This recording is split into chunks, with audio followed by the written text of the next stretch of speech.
এই মুহূর্তে চোখ রাখুন আইএসপি নিউজ বাংলা।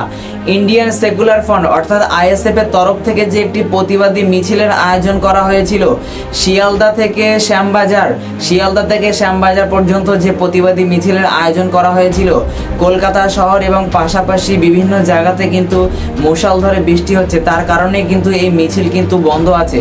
এরপরে কিন্তু কবে মিছিলটা হবে সেই বিস্তারিত কিন্তু নওশাদ সিদ্দিকী সকলের কাছে আপডেট বাই আপডেট জানিয়ে দেবে। তো আমরা বিশেষ করে নওশাদ সিদ্দিকীর মুখ থেকে এই মুহূর্তে আমরা শুনে নেব যে আসলে সেই মিছিলটা কবে হবে এবং কেন বন্ধ হয়েছে, বিস্তারিত ভিডিওর মধ্যে দেখে নিব। চলুন আমরা কথা না বলে আগে সম্পূর্ণ ভিডিওটি দেখে নেই। আজ ইন্ডিয়ান সেকুলার ফ্রন্টের ডাকে শিয়ালদা থেকে আরজিকর অভিমুখে শ্যামবাজার পর্যন্ত একটা প্রতিবাদী মিছিল ছিল। আরজিকর কাণ্ডে ব্যর্থ এবং প্রিয়াঙ্কা হাসদার খুনিদের গ্রেফতার করতে ব্যর্থ, পুলিশি অরাজকতা, পুলিশি নির্যাতনের খুন, স্বাস্থ্য ব্যবস্থায় যে তলানিতে চলে গিয়েছে, আইন শৃঙ্খলা রক্ষা করতে ব্যর্থ রাজ্যের পুলিশ মন্ত্রী ও রাজ্যের স্বাস্থ্যমন্ত্রীর পদত্যাগের দাবি নিয়ে আমরা এক প্রতিবাদী মিছিলের ডাক দিয়েছিলাম।